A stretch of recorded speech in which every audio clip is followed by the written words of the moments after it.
ሰላም ጤና ይስጥልን እንደምን አላችሁ? ለዛሬ በጣም አስደንጋጭ የሆነ ነገር ልነግራችሁ ነው። ከቅርብ ጊዜ ወዲህ በማህበራዊ ሚዲያ የድሮ ፌስቡክ፣ ኢንስታግራም፣ ቲንደር ወይም ሌላ የሶሻል ሚዲያ አካውንቶች በከፍተኛ ዋጋ እንገዛለን የሚሉ ማስታወቂያዎች ሰምታችኋል አይደል?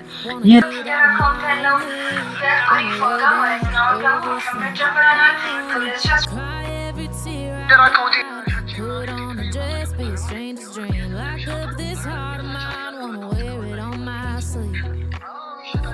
ለምን በውድ ዋጋ ይገዟቸዋል? ዛሬ በነፃ መክፈት እየቻሉ በ5 ደቂቃ ለሚያልቅ አፕ ለምን የእናንተን በነፃ ይገዟቸዋል?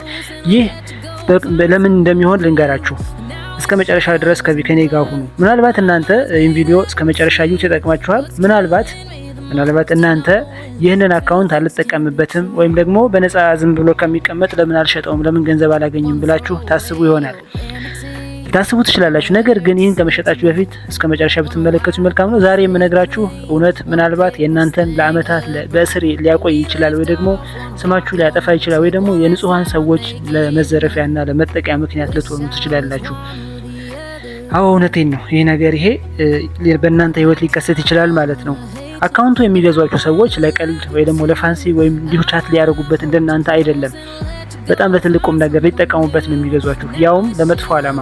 ይህም በጣም አስፈሪ ለሆነው የሚሊዮን ዶላር ወይ ደግሞ የቢሊዮን ዶላሮች የኦንላይን ዝርፊያ፣ በተለይ ከክሪፕቶ ከፎሬክስ እና ከሌሎች የኦንላይን ዝርፊያ ስካም ጋር በተያያዘ ለመጠቀሚያ ነው የእናንተን አካውንት የሚፈልጉት። እናንተ ምንም ስትባሉ በ50 ወይ $100 በመሸጥ በሚሊዮን ዶላር ባለዳ ትሆናላችሁ ማለት ነው። ዝም ብላችሁ በቀላሉ $50 $100 $20 ሽጣችሁት ያተጠቅማችሁ የእናንተን አካውንት ግን ጀነሬት የሚያደርገው በሚሊዮን ዶላር ወይ ደግሞ በቢሊዮን ዶላር ሊበሉበት ይችላሉ ማለት ነው። ለመሆኑ እነዚህ ለምን አዲስ መክፈት የቻሉ የእናንተን አሮጌ ወይ ደግሞ የቆየ በጣም ብዙ ጊዜ የቆየ አካውንት ለምን ይገዛሉ? ስለዚህ ስናስብ ነገሩ ወዲህ ነው። ለታማኝነትና ለደህንነት ወይ ደግሞ የእናንተን አካውንት ይፈልጉታል ማለት ነው። ይህም አንድ አዲስ አካውንት ተከፍቶ ሰዎች ማውራት ሲጀምሩ የኤፍቢ ወይም የቲንደር ወይም የሌሎች አልጎሪዝሞች ወዲያውኑ ይህ አካውንት ስፓም በሚል ወይ ደግሞ ስካም በሚል ብሎክ ሊያደርገው ይችላል ማለት ነው።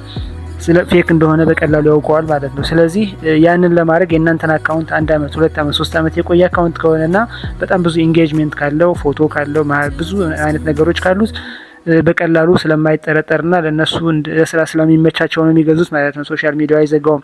ይህም ደግሞ የሚሆንበት ምክንያት ቀጥታ ሰዎቹ ከእናንተ አፑን ይገዛሉ፣ ሎጊን ያደርጉታል። ከዛ በኋላ ይህን ካደረጉ በኋላ ቀጥታ ይህን አዲስ አካውንት አይፈልጉም። ሎጊን አድርገው በሌላ ቆንጆ ሰው፣ ቆንጆ ሴት ወይ ቆንጆ ወንድ ለነሱ በሚመች ጥሩ ፕሮፋይል ቢውልድ ያደርጋሉ።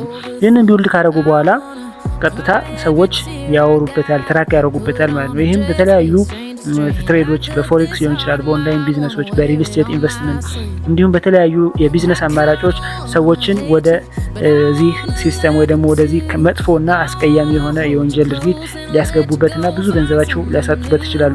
ይህ ሲስተም ብዙ ጊዜ የክሪፕቶ ሲስተም ፒግ ቡቸሪንግ ወይ ደግሞ የአሳ ማርድ ይባላል። የተሰጠው ምክንያት ለምክንያት አይደለም። የስም የተሰጠው ሰውዬው ወይም ሴቷን በፍቅር ስም ከተንከባከባትን በኋላና ካመነች በኋላ ወደ ፌክ የክሪፕቶ የፎሬክስ እና የሌሎች ኢንቨስትመንት አማራጮች እንድትገባ እንዲደረግና ያለውን ሙሉ ነገር ገንዘቡ ሊያጣ ይችላል ማለት ነው። ስለዚህ በዚህ ምክንያት ነው ፒግ ቡቸሪንግ የተባለው ደግሞ የአሳ ማርድ ተብሎ የሚጠራው። ስለዚህ እናንተ ይህንን አካውንት በ20 በ30 በ40 ሽጣችሁ በሚሊዮን ዶላር ወይ ደግሞ በጣም ብዙ ሰው ህይወት እንዲበላሽ፣ ብዙ ሰው ገንዘቡ እንዲዘረፍ፣ ሰዎቹ በጣም ብዙ ሚሊዮን እንዲሰሩበት ነው የምፈልጉት ማለት ነው።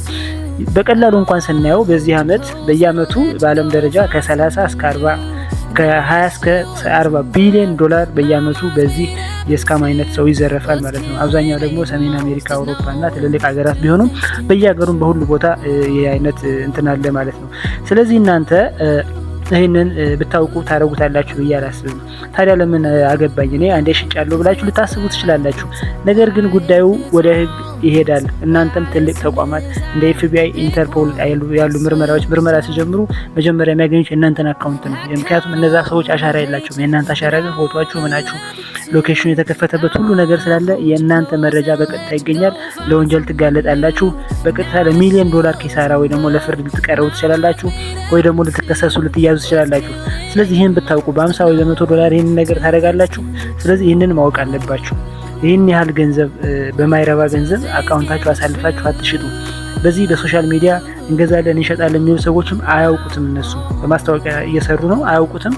ለምን እንደሚሆን አያውቁትም ወይ ደግሞ ሌባ ናቸው ማለት ነው። ስለዚህ እናንተ ራሳችሁ ከዚህ ጠብቁ። ቲንደርም፣ ፌስቡክም፣ ኢንስታግራምም ለማታውቁት ሰው አትሽጡ። ዝም ብሎ በቀልድ አይደለም፣ በጣም አስቸጋሪ ነገር ነው። ለዛሬ ያለኝ መልእክት ነው። ሀሳብ አስተያየታችሁ አስቀምጡ። ይህንን ቻናል ከወደዳችሁ ሰብስክራይብ ማድረግ እንዳይረሳ። አመሰግናለሁ።